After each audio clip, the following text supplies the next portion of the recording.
think let's play the next clip starting from here. Right. All right. Let's go to the top of the half. On the uniqueness, their uniqueness evidence analyzes like 1994 to 2018. Our evidence is really good. Global Terrorism Index finds that terrorism is from a 5-year low. Clearly shows that NSA is working. But if the argument, clearly two implications: A, risk of solvency flows neg. But B, there might say terrorism is going to be increasing. Our evidence is specific to deaths due to terrorism. All right. So I guess let's talk about a lot of the stuff you do there. There's a lot, but I think the first thing at the very top was you read counter uniqueness. Something that's probably missing from a lot of PF rebuttals and something a lot of judges kind of get frustrated with. And also a good tool for the opponents to take advantage of if you don't properly do. So in this example, you read this, I think, GTI evidence, Global Terrorism Index, and you basically said terrorism is not going the direction you're saying it's going. I think it's going down right now. So I think that was obviously very good. And you do a really good job talking about the methodologies and the year surveyed and a lot of evidence comparison. So do you think that PFers in general have a problem with poor evidence comparisons, and how do you think people should change that? So I don't know if y'all know me very well, but I think PF evidence ethics are just garbage because everyone's paraphrasing things left, right, and center. I know Anish will disagree with that, but I think there's a real problem with PF. I think when it comes to a lot of I'm not gonna say the PF as a general, but a bunch of new juniors and senior and sophomore debaters, they'll come up and be like, we post date, and they'll move on, right? Not a real reason why that post date actually matters. Or they'll just not look at the evidence specifically, right? Like in uniqueness, even if the trend is going a certain way, the trend has to link specifically to your impact, right? So even if you just come up, in this case, for example, saying that terrorism is increasing and your impact to deaths due to terrorism, if the deaths due to terrorism is decreasing, it doesn't really matter, right? And I think a lot of what comes to PF is your evidence is bad because it's paraphrased, or our evidence is not paraphrased, or there's not real good evidence debates, which methodology is better, or why is this methodology better, right? I get also our study uses a lot more data, right? But why does that data matter if the data is old, right? There's also a good example for, I don't know if I read this in this rebuttal. There was I think it was Shackford evidence talked about 62% due to drone bombings. That evidence actually analyzed Operation Haywire, which is the first time we ever used drones in the Middle East or something like that. Even talking about knowing those historical backgrounds behind events helps you set up indicts really well. Oh, got you. Okay, yeah, that definitely makes a lot of sense. Right, especially in terms of really making sure that you're ahead on the uniqueness picture, because a lot of times, even if there is evidence comparison, it's kind of becomes a moot point in the back half. Very rarely do teams ever, go for a warrant why a piece of evidence is better. So I think once you've maybe won the uniqueness picture, I think, well, this round, we're not going to show the cases, but they end up going for this hidden link, or this link about Islamophobia. And they basically have a root cause claim about terrorism or Islamophobia being a root cause for terrorism. So let's say you win this unique picture about terrorism, and then they win their root cause claim about Islamophobia.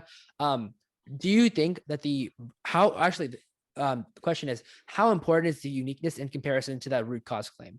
So even if you win your uniqueness, does it really still matter if they have won a root cause claim?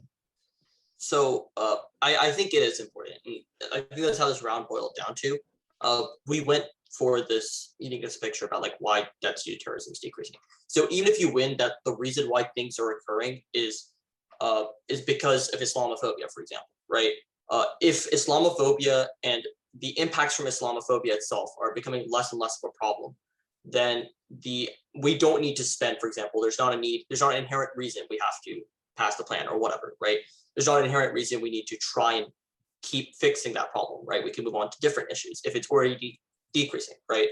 Also, if the root cause claim is true, right, that Islamophobia is the cause of these problems, and these problems are not occurring, right? That means that the uniqueness picture itself it overwhelms the link, if that makes sense. Gotcha. So I guess that probably really shows how important it is to win the uniqueness picture, which you pretty much do in this round. All right. Rowan, did you have any? Yeah, it's really important. I'll just harp on that a little bit. It's really important to win the uniqueness picture. For example, there was one team against the the neg we read here. 4 minutes of the rebuttal, it was obviously a prep out. They just spent on that uniqueness evidence why neoliberalism isn't decreasing, right?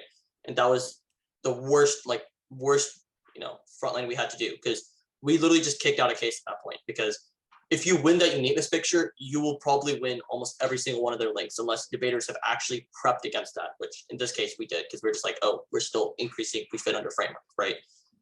But in just a normal case where people don't have these sorts of tricks to help them out on the flow, typically if you win the uniqueness picture, you're probably going to win the round as well.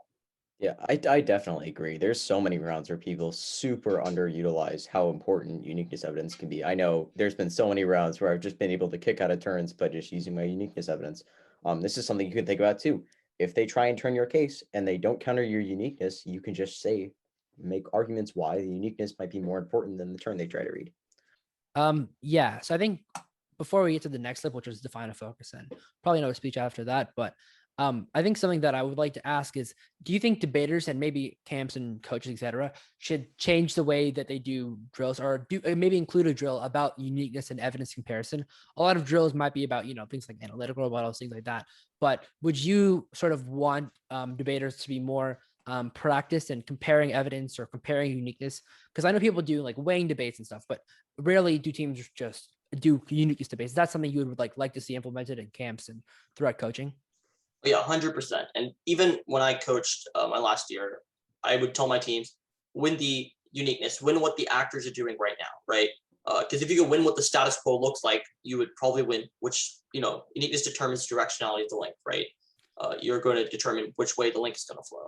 And honestly, there's been some camps, I'm not going to, name drop camps, but some camps are doing a really good job of actually teaching people uniqueness pictures. And a lot of my students have been going to those camps, and there are some camps which I do agree with you that are underutilized, that picture. But I think a lot of first year outs, for example, like people my age and people who are maybe a year older than me, have understood like how important uniqueness is. And I think it'll be less of a problem.